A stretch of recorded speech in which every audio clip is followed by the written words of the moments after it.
नमस्कार। नेपाल टेलिभिजन समाचारमा स्वागत छ। म देवी सापकोटा साथमा छु म पुष्पहरी क्याम्पा राई। सुरुमा यस प्रसारणका प्रमुख समाचारहरू। काठमाडौँको काभ्रेस्थलीमा 4 जना मृतक फेला परेको घटनाको अनुसन्धान सुरु। घरमुलीले 3 जनाको हत्या गरेर आत्महत्या गरेको हुन सक्ने प्रारम्भिक निष्कर्ष। महँगी तथा सरकारको कार्यशैलीको विरोधमा नेकपा एमालेद्वारा विरोध प्रदर्शन। मूल्यवृद्धि नरोकिए विरोध प्रदर्शन फेरि पनि गरिने एमाले नेताहरूको भनाइ। आज एकै दिन 895 जनामा कोरोना संक्रमण, 1 जनाको मृत्यु। 7 प्रदेशमा तोकिए 17 कोरोना उपचार अस्पताल। लामो समयदेखि बन्द रहेका सरकारी लगानीका उद्योगहरू पुनः सञ्चालन गर्ने सरकारको तयारी। उद्योग सञ्चालनको रूपरेखा तयार पारिँदै। रुस आक्रमणपछि युक्रेनबाट पहिलो पटक अन्नको निर्यात सुरु। युक्रेनबाट अन्नको पहिलो खेप बोकेका 16 जहाज टर्कीतर्फ जाँदै। र महिला फुटबलको फाइनलमा विजयी बन्दै इङ्ग्ल्यान्डले जित्यो 56 वर्षपछिकै महत्त्वपूर्ण उपाधि। युरो 2022 को महिला फाइनलमा जर्मनी 2-1 ले पराजित। सिद्धि सिमेन्ट गुणस्तरको नयाँ स्तर।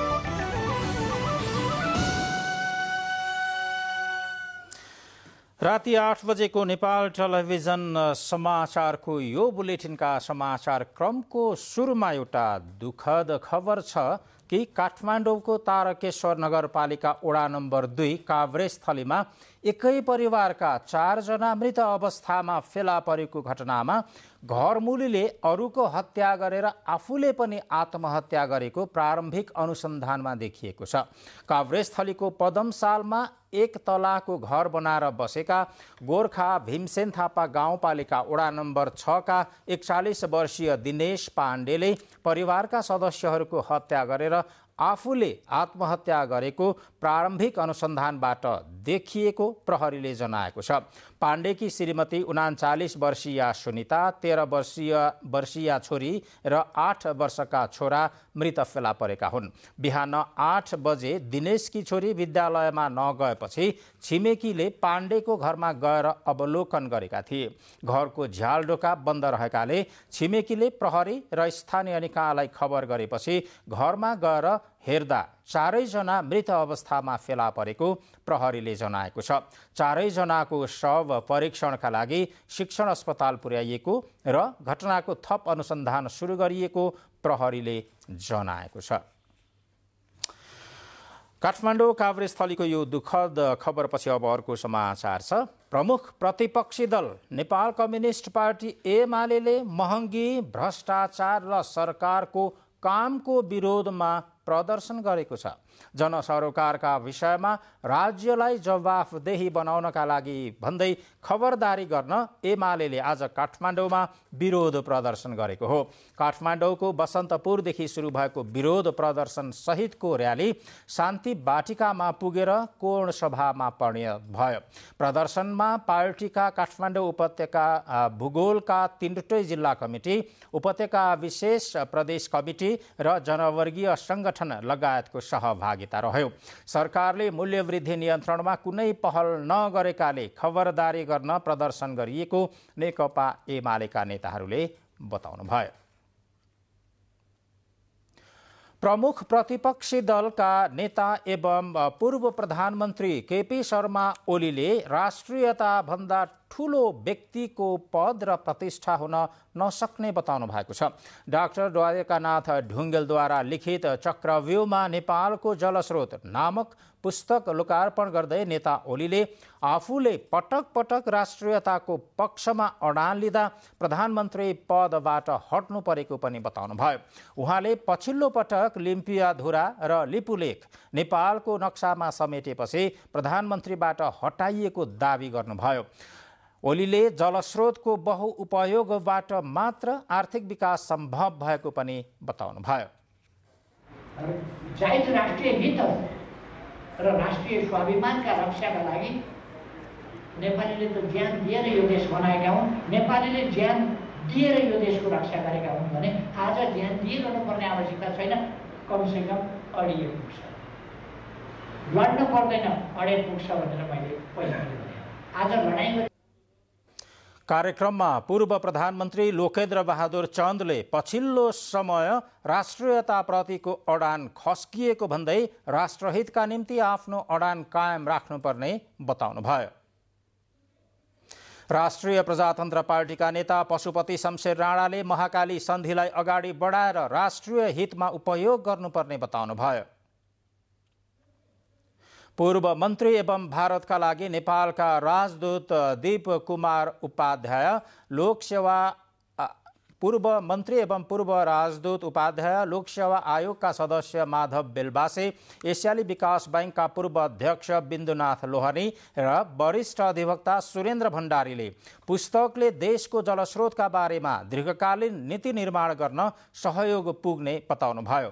1032 पृष्ठको पुस्तकमा जलस्रोतका क्षेत्रमा हालसम्म भएका सन्धि सम्झौताहरूको विश्लेषण गरिएको छ। नेपालमा पछिल्लो 24 घण्टामा 895 जना कोरोना संक्रमित थपिएका छन्।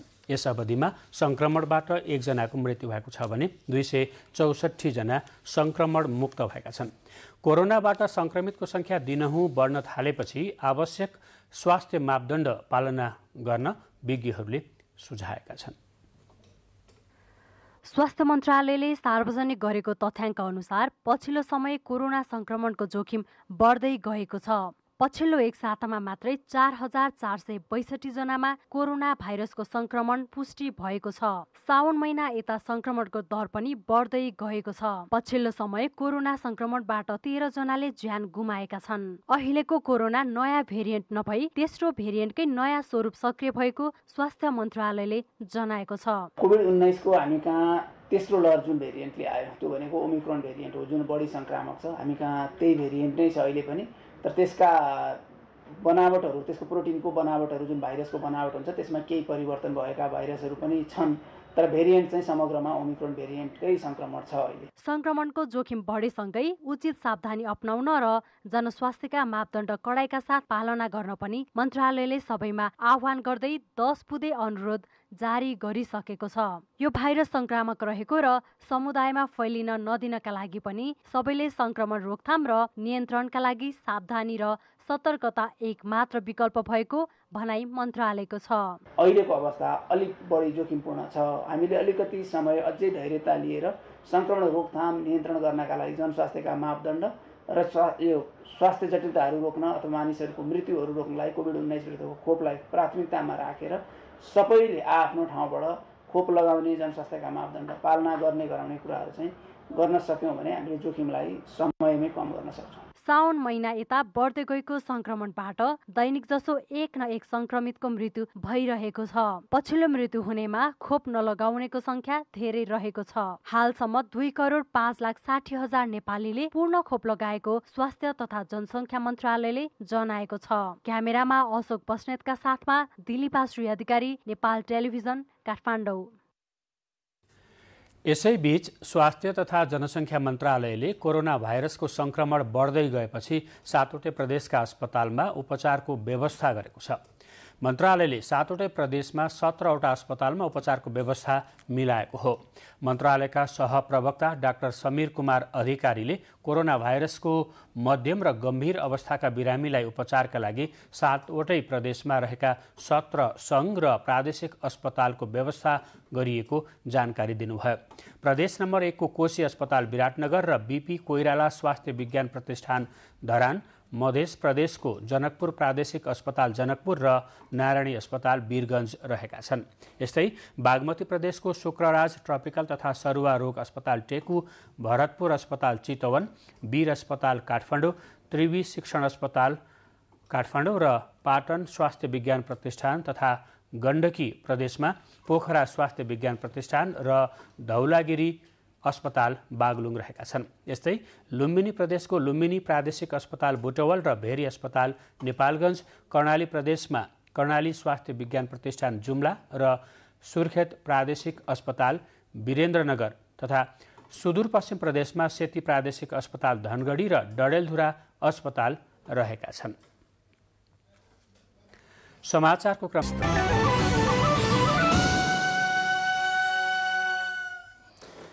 स्वागत छ विज्ञापन पछिको बाँकी समाचार क्रममा। लामो समयदेखि बन्द रहेका सरकारी लगानीका उद्योगहरू सरकारले पुनः सञ्चालनमा ल्याउने तयारी गरेको छ। मोडालिटी तयार गरेर सञ्चालनमा ल्याउने तयारी अहिले भइरहेको छ। नेपालमा कुनै बेला सबैभन्दा बढी उत्पादन दिने र रोजगारी सिर्जना गरेका उद्योगहरू बन्द प्राय छन्। नेपालमा पहिलो पटक स्थापना भएको विराटनगर जुट मिल लगायत गोरखकाली रबर उद्योग, जनकपुर चुरोट कारखाना, नेपाल ओरिएन्टल म्याग्नेसाइट प्राली, नेपाल मेटल कम्पनी, बुटोल धागो कारखाना र हेटौँडा कपडा उद्योग बन्द अवस्थामा छन्। उद्योग नै बन्द भएपछि यी उद्योगले चर्चेको भूमि, भौतिक सम्पत्तिदेखि मेसिनहरू समेत बेवारिसे बन्न पुगेका छन्। त्यसैले सरकारले यी रुग्ण उद्योगलाई पुनः सञ्चालनमा ल्याउने गरी तयारी गरेको छ। सोही अनुसार उद्योगहरूको स्थलगत अध्ययन सुरु गरेको उद्योग, वाणिज्य तथा आपूर्ति मन्त्री दिलेन्द्र प्रसाद बडुले जानकारी दिनुभयो। विराटनगरको जुट मिल जुन बन्द अवस्थामा छ, त्यस्तै जनकपुर चुरोट कारखाना त्यो पनि बन्द अवस्थामा छ, हेटौँडा कपडा उद्योग त्यो पनि बन्द अवस्थामा छ। हामीले यी जुन मैले नाम लिए यी सबै रुग्ण उद्योगहरूको सञ्चालन गर्नका निमित्त कुन मोडेल अब ठिक हुन्छ त भनेर बुझ्नका निमित्त पनि त्यहाँको स्थलगत अवस्था के छ, अब सरकारले प्रयोग गर्न सक्ने त्यो जमिन, त्यो मसिनरीहरूको अवस्था के हो, एकातिर त्यो जान्नु जरुरी थियो। त्यसकारण म गएँ र अझै पनि केही थप रुग्ण उद्योगहरू हामी स्थलगत रूपमा जाने तयारीमा पनि छौँ। अब सरकारले आगामी दशकलाई उत्पादनमूलक उद्योग प्रवर्धन दशक मनाउने उद्देश्यले बन्द उद्योगहरू सञ्चालनमा ल्याउने तयारी गरेको हो। बन्द रहेका 7 ठूला उद्योग निजी क्षेत्रको सहभागितामा पुनः सञ्चालन गर्ने योजना रहेको मन्त्रालयले जनाएको छ। आपूर्ति मन्त्री बडुका अनुसार सरकारले अचल सम्पत्ति बेच्ने बाहेक लामो समय सम्पत्ति लिजमा दिने, सार्वजनिक निजी साझेदारीमा उद्योग सञ्चालन गर्ने लगायत अन्य मोडालिटीमा उद्योग सञ्चालन गर्ने बारे छलफल भइरहेको बताउनुभयो। उहाँले जुन मोडालिटीको प्रयोग गरेर भए पनि अनिवार्य रूपमा उद्योग सञ्चालनमा ल्याउने बताउनुभयो। कुन उद्योगका लागि कुन मोडेल उपयुक्त हुन्छ होला भनेर हामीले स्थल अध्ययन समेतको ध्यानमा राखेर उसको अहिलेको वर्तमान अवस्था आदिलाई ध्यानमा राखेर हामी कुन मोडेल उपयुक्त हुन्छ, प्रत्येकका लागि अलग अलग मोडेल बनाउने काम हामीले करिब अन्तिम निष्कर्षमा पुर्याइसकेका छौँ। सरकारले नेपालको पहिलो आधुनिक उद्योगका रूपमा स्थापना भएको विराटनगर जुटमिलका सन्दर्भमा भने जुटमिलको केही भागमा संग्रहालयका रूपमा स्थापना गर्ने गरी अध्ययन समेत सुरु गरेको जनाएको छ।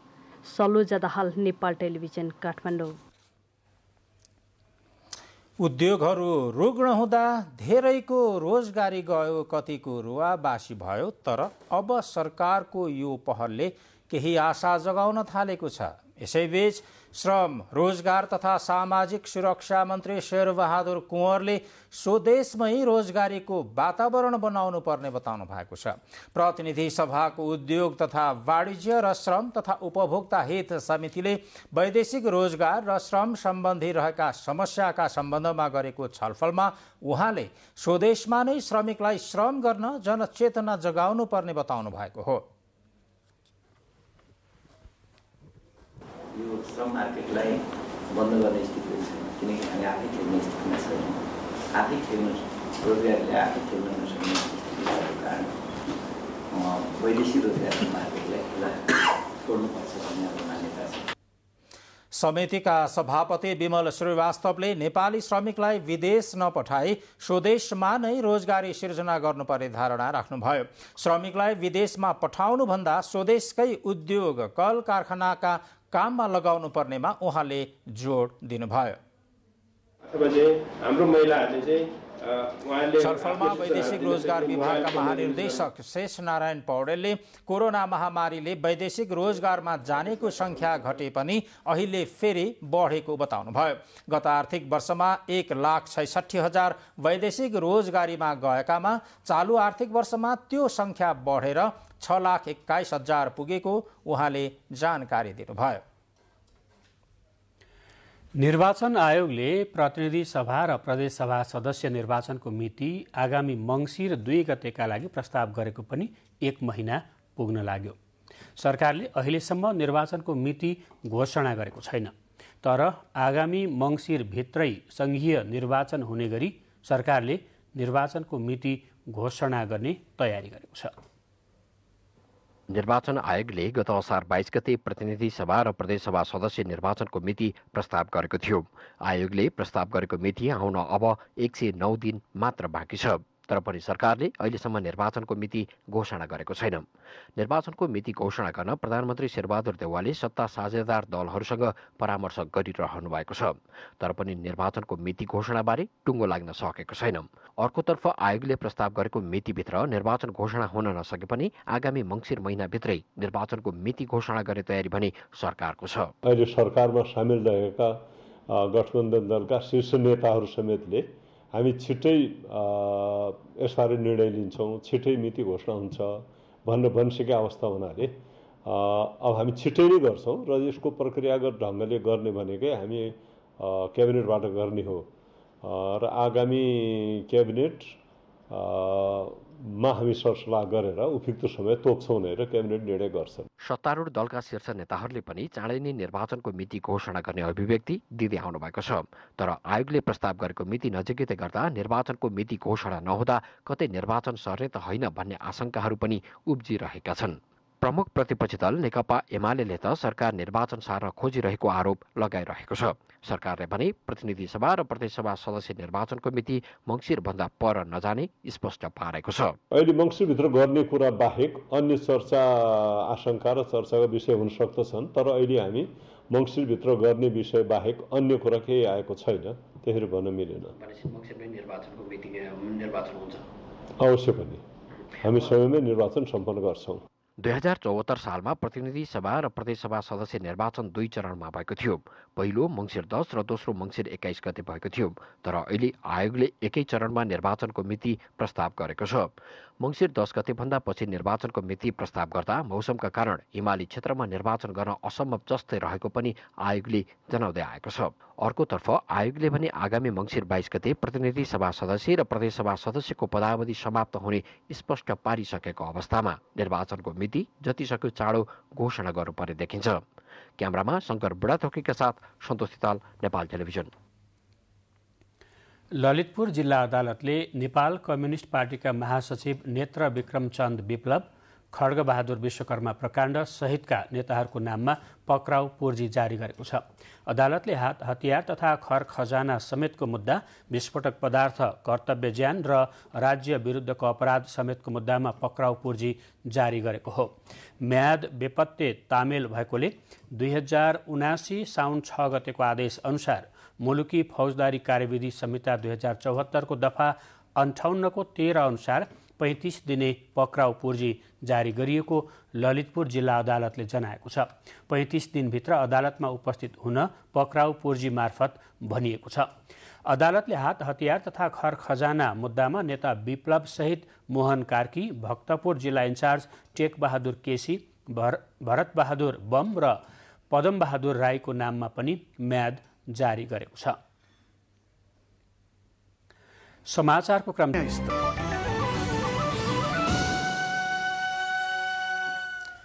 तपाईं यतिखेर राति 8 बजेको नेपाल टेलिभिजन समाचारका साथ हुनुहुन्छ। अब बुलेटिनका बाँकी खबर क्रम। गोर्खाको दुर्गम क्षेत्र बेनीघाट, आरुघाट, आर्खेत हुँदै लार्के भन्ज्याङ सडक खण्डको ट्र्याक खोल्ने कार्यलाई नेपाली सेनाले तीव्रता दिएको छ। सेनाको 2वटा समूह सक्रिय रहेको सडक खण्ड निर्माणको काम अहिले चुमनुब्री गाउँ पुगेको छ।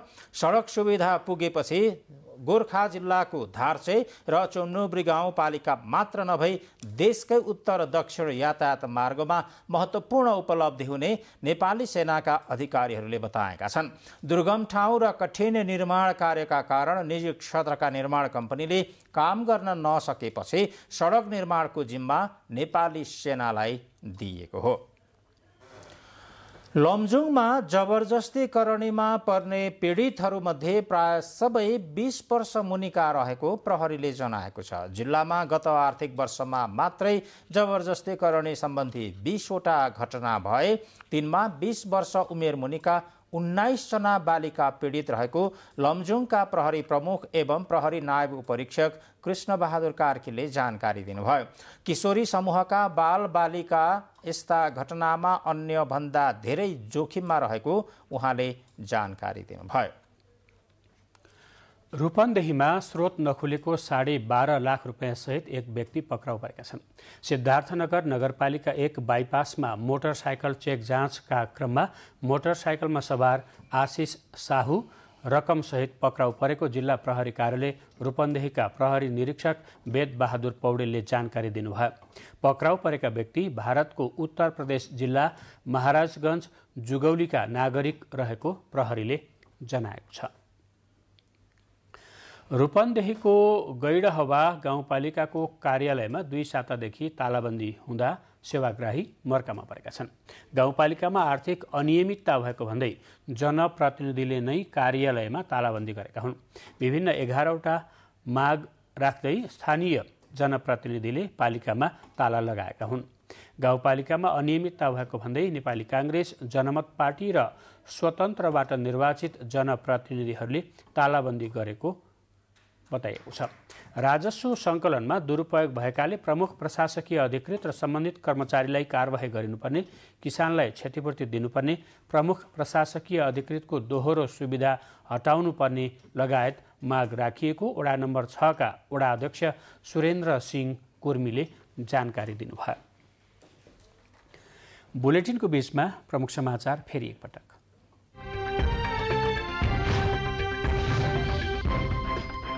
काठमाडौँको काभ्रेस्थलीमा 4 जना मृतक फेला परेको घटनाको अनुसन्धान सुरु। घरमुलीले 3 जनाको हत्या गरेर आत्महत्या गरेको हुन सक्ने प्रारम्भिक निष्कर्ष। महँगी तथा सरकारको कार्यशैलीको विरोधमा नेकपा एमालेद्वारा विरोध प्रदर्शन। मूल्य वृद्धि नरोकिए विरोध प्रदर्शन फेरि पनि गरिने एमाले नेताहरूको भनाइ। आज एकै दिन 895 जनामा कोरोना संक्रमण पुष्टि, 1 जनाको मृत्यु। 7 प्रदेशमा तोकिए 17 कोरोना उपचार अस्पताल। लामो समयदेखि बन्द रहेका सरकारी लगानीका उद्योगहरू पुनः सञ्चालन गर्ने सरकारको तयारी। उद्योग सञ्चालनको रूपरेखा तयार गरिँदै। रुस आक्रमणपछि युक्रेनबाट पहिलो पटक अन्नको निर्यात सुरु। युक्रेनबाट अन्नको पहिलो खेप बोकेका 16 जहाज टर्कीतर्फ जाँदै। र महिला फुटबलको फाइनलमा विजयी बन्दै इङ्ल्यान्डले जित्यो 56 वर्षपछिकै महत्त्वपूर्ण उपाधि। युरो 2022 को महिला फाइनलमा जर्मनी 2-1 ले पराजित। प्रमुख समाचार पछिको बाँकी समाचार क्रममा चितवनमा बागमती प्रदेश स्तरीय नेपाल विज्ञान तथा प्रविधि प्रज्ञा प्रतिष्ठान नास्टको विशिष्टीकृत अनुसन्धान प्रयोगशाला स्थापना गरिएको छ।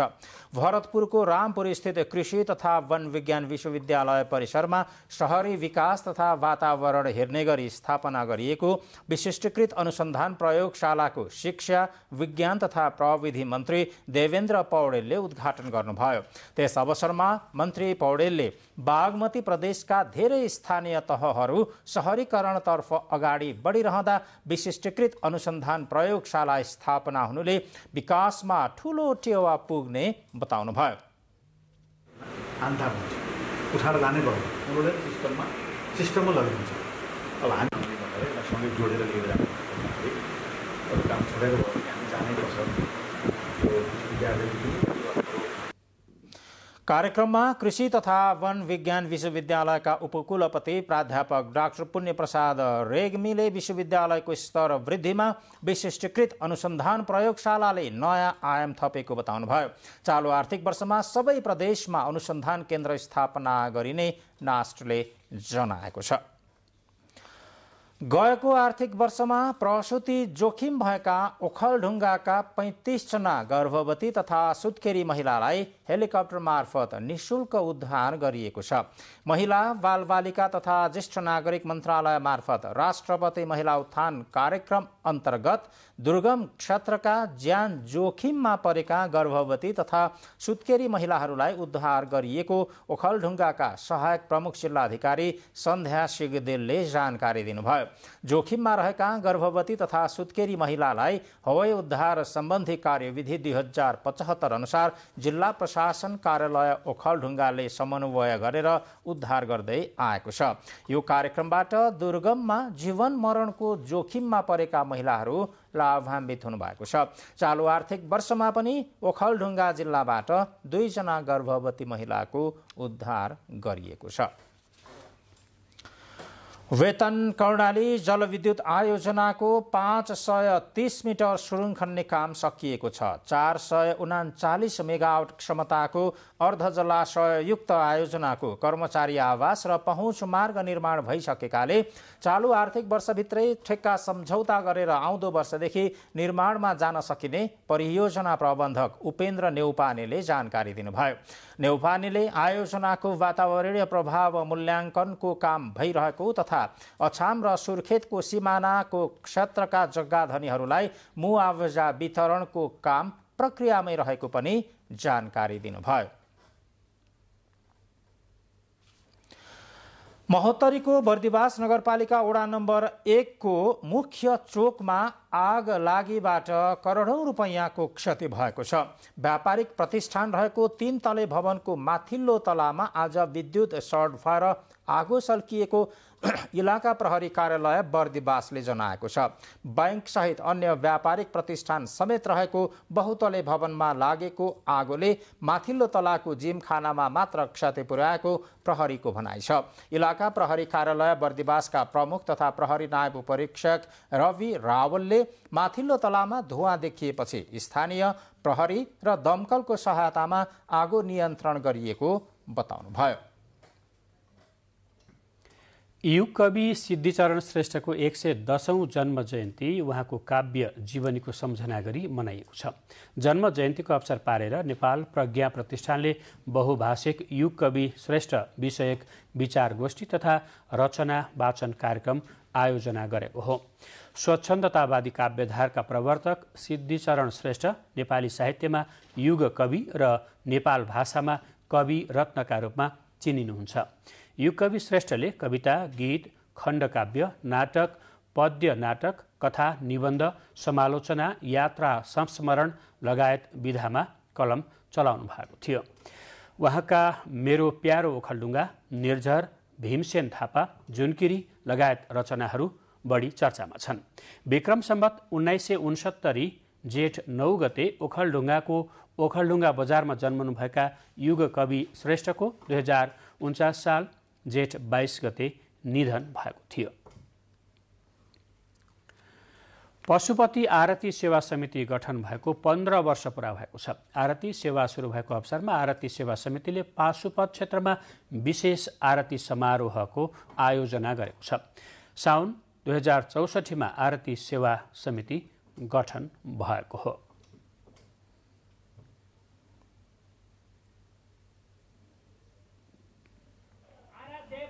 पशुपतिनाथसँग जोडिएका सम्पूर्ण देवको लागि होला।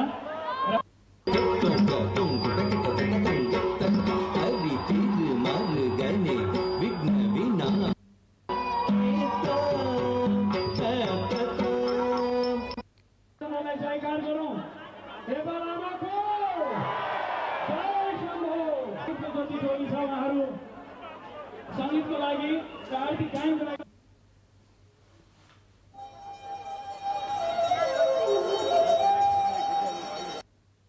अब अन्तर्राष्ट्रिय प्रसङ्ग। रुसको आक्रमणपछि बन्द भएको युक्रेनी अन्नको निर्यात पुनः सुरु भएको छ।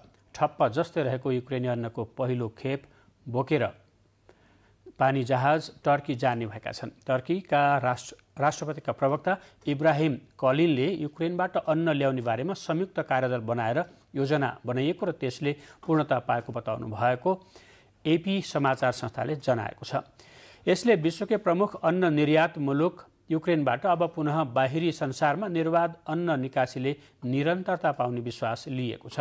एपीका अनुसार पहिलो खेपमा युक्रेनी अन्न बोकेका 16वटा पानी जहाज पोर्टे ओडेसा बन्दरगाहबाट टर्कीतर्फ प्रस्थान गर्नेछन् र ती सबैलाई ड्रोन र भू उपग्रह प्रणाली मार्फत विशेष निगरानी गरिनेछ। रुस र युक्रेन दुवै देश एक अर्का मुलुक विरुद्ध समुद्र प्रयोग भइरहेको आरोप लगाएपछि त्यहाँ जहाजहरूको आवागमन बन्द भएको थियो। बाँकी समाचार एकैछिनमा।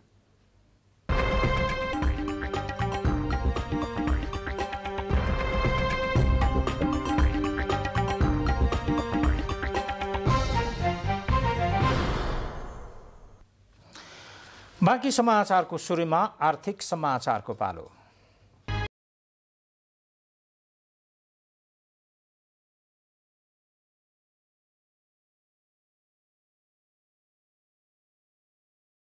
सरकारले स्वदेशी उत्पादनलाई प्रवर्धन गर्न सार्वजनिक निकायमा अनिवार्य रूपमा स्वदेशी उत्पादन प्रयोग गर्नुपर्ने व्यवस्था कडाइका साथ लागू गर्ने भएको छ। आगामी भदौ मसान्तसम्म प्रारूप तयार गरेर कार्यान्वयनमा ल्याउने उद्योग वाणिज्य तथा आपूर्ति मन्त्रालयले जनाएको छ। सार्वजनिक निकायहरूमा स्वदेशमा उत्पादित वस्तुहरूको अनिवार्य प्रयोग गर्नका लागि सरकारले प्रधानमन्त्री नेपाली उत्पादन तथा उपभोग अभिवृद्धि कार्यक्रम कार्यान्वयनमा ल्याउने भएको छ। स्वदेशी उत्पादनको प्रयोगलाई प्रवर्धन गर्न 2072 वैशाख 17 गते बनाइएको निर्देशिकालाई कार्यान्वयन तहमा लान लागि हो। कार्यक्रमको प्रारूप आउँदो भदौ मसान्तसम्म तयार पारिने उद्योग वाणिज्य तथा आपूर्ति मन्त्रालयका सहसचिव जीवलाल भुषालले जानकारी दिनुभयो। एउटा चाहिँ हामीलाई चाहिने सबै सामान चाहिँ स्वदेशी छैनन्। अब त्यसले कहीँ न कहीँ अलिकति चुनौती सिर्जना गरेको छ। त्यसलाई त्यसको पूर्ण रूपमा कार्यान्वयन गर्नको निम्ति अर्को कुरा चाहिँ हाम्रो खरिद ऐन चाहिँ अब घटाघटको आधारमा खरिद गर्नुपर्ने व्यवस्था छ। त्यसले पनि अलिकति अप्ठ्यारो परिस्थिति सिर्जना गरेको छ। त्यसैलाई चाहिँ अलिकति सहज बनाएर अब कसरी जान सकिन्छ भन्ने सन्दर्भमा चाहिँ अहिले त्यसको मोडालिटी बनाउने भन्ने कुरा हो। निर्देशिका अनुसार सार्वजनिक निकायमा प्रयोग हुने मालसामान तथा वस्तुमा सम्भव भएसम्म स्वदेशी उत्पादन नै प्रयोग गर्नुपर्ने उल्लेख छ। छपाई सम्बन्धी कार्य स्वदेशमै गर्नुपर्ने तथा सभा सम्मेलनमा प्रयोग हुने सामग्री पनि स्वदेशी हुनुपर्ने निर्देशिकामा व्यवस्था गरिएको छ। निर्देशिकाले परम्परागत हस्तकला, मूर्तिकला, चित्रकला, प्राकृतिक जडीबुटी जन्य वस्तु लगायतका सामग्रीहरू पनि स्वदेशी प्रयोग गर्नुपर्ने कुरा उल्लेख गरेको छ। सार्वजनिक निकायले खरिद गर्नुपर्ने वस्तुहरू 15% सम्म महँगो भए पनि स्वदेशी नै खरिद गर्नुपर्ने निर्देशिकामा उल्लेख छ। क्यामेरामा शिव पङ्गेनीका साथमा कमला अर्याल, नेपाल टेलिभिजन, काठमाडौँ।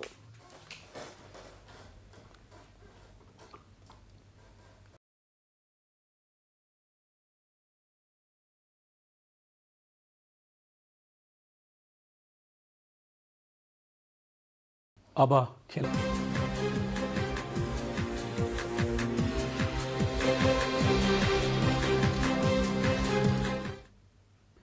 इङ्ल्यान्डले पहिलो पटक महिला फुटबलको महत्त्वपूर्ण उपाधि जित्दै इतिहास रचेको छ। घरेलु मैदान वेम्बलीमा भएको युरो 2022 अन्तर्गतको फाइनल प्रतिस्पर्धामा 8 पटकको विजेता जर्मनीलाई हराउँदै इङ्ल्यान्डले उपाधि जितेको हो। प्रतिस्पर्धात्मक फाइनलमा इङ्ल्यान्डले चिर परिचित प्रतिस्पर्धी जर्मनीलाई 2-1 गोल अन्तरले पाखा लगाउन सफल भयो। यो उपाधिसँगै इङ्ल्यान्डले 56 वर्षसम्मको कुनै पनि पुरुष र महिला प्रतियोगितामा उपाधिको खडेरीलाई पनि अन्त्य गरेको छ। इङ्ल्यान्डको जितमा कोल केली नायक बनिन्। केलीले अतिरिक्त समयको 110औं मिनेटमा गोल गर्न सफल भएकी थिइन्। यसअघि सन् 1966 को पुरुष विश्वकप फुटबल प्रतियोगितामा पश्चिम जर्मनीलाई पराजित गरी उपाधि जिते यता सिनियर टोलीमा इङ्ल्यान्डले कुनै पनि उपाधि जित्न सकेको थिएन। सर्वाधिक लोकप्रिय सावित्री कञ्चनजङ्घा अगरबत्ती 7-in-1 ले ल्याएको छ सुवासको बहार, धमाकेदार उपहार। हरेक बट्टाभित्र रु 50 सम्मको आकर्षक उपहार। जाँदैन खाली हात जब सावित्री कञ्चनजङ्घा रहन्छ तपाईको साथ। कञ्चनजङ्घा अगरबत्ती, पवित्र सुवास जहाँ मन बस्छ। सिलसिला खेल जगतकै खबरको छ। चौथो धनलक्ष्मी स्मृति राष्ट्रिय स्क्वाश प्रतियोगिता आजबाट ललितपुरमा सुरु भएको छ। 50 जनाभन्दा बढी महिला र पुरुष खेलाडीको सहभागिता रहेको प्रतियोगितामा पुरुष खुल्ला, महिला खुल्ला, जुनियर बोइज र 50 वर्षभन्दा माथिका भेटरान्स मास्टर्स खेल खेलाइने तालिका सार्वजनिक गरिएको छ। 6 दिनसम्म सञ्चालन हुने प्रतियोगितामा पहिलो हुनेलाई नगद 25,000, दोस्रोलाई 15 र तेस्रो हुनेलाई 10,000 50,000 रुपैयाँ पुरस्कार प्रदान गरिनेछ। आगामी साउन 21 गते शनिबार फाइनल खेल हुने कार्यक्रम रहेको छ। खेलकुद समाचारका साथमा सावित्री कञ्चनजङ्घा अगरबत्ती, सुभाषको बहार, धमाकेदार उपहार, रु 50 सम्मको आकर्षक उपहार।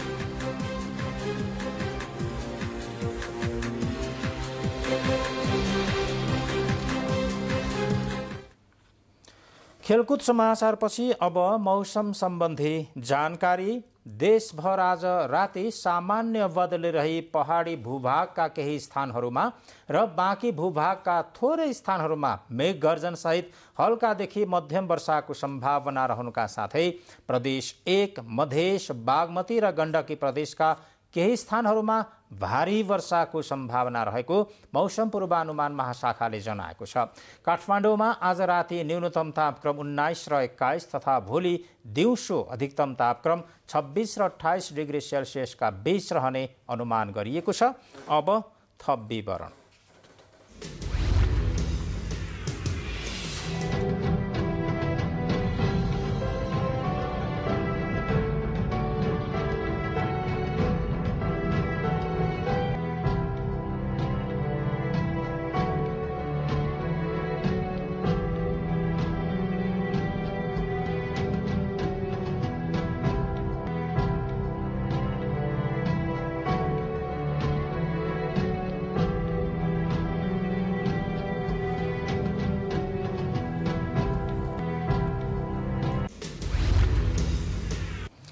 मौसम सम्बन्धी यो जानकारीका साथै बुलेटिनबाट बिदा माग्ने बेला भएको छ। बिदा लिनु अघि यस प्रसारणका प्रमुख समाचारहरू एकपटक फेरि। काठमाडौँको काभ्रेस्थलीमा 4 जना मृतक फेला परेको घटनाको अनुसन्धान सुरु। घर मूलीले 3 जनाको हत्या गरेर आत्महत्या गरेको हुन सक्ने प्रारम्भिक निष्कर्ष। महँगी तथा सरकारको कार्यशैलीको विरोधमा एमालेद्वारा प्रदर्शन, मूल्य वृद्धि नरोकिए प्रदर्शन फेरि पनि गरिने एमाले नेताहरूको भनाइ। आज एकै दिन 895 जनामा कोरोना संक्रमण पुष्टि, 1 जनाको मृत्यु। 7 प्रदेशमा तोकिए 17 कोरोना उपचार अस्पताल। लामो समयदेखि बन्द रहेका सरकारी लगानीका उद्योगहरू पुनः सञ्चालन गर्ने तयारी, उद्योग सञ्चालनको रूपरेखा तयार गरिँदै। रुसी आक्रमणपछि युक्रेनबाट पहिलो पटक अन्नको निर्यात सुरु। युक्रेनबाट अन्नको पहिलो खेप बोकेका 16 जहाज टर्कीतर्फ जाँदै। र महिला फुटबलको फाइनलमा विजयी बन्दै इङ्ल्यान्डले जित्यो 56 वर्षपछिकै महत्त्वपूर्ण उपाधि। युरो 2022 को महिला फाइनलमा जर्मनी 2-1 ले पराजित। यिनै प्रमुख समाचारहरूका साथै राति 8 बजेको नेपाल टेलिभिजन समाचारमा खबरक्रम यति नै। हामी पनि बिदा माग्छौँ। नमस्कार।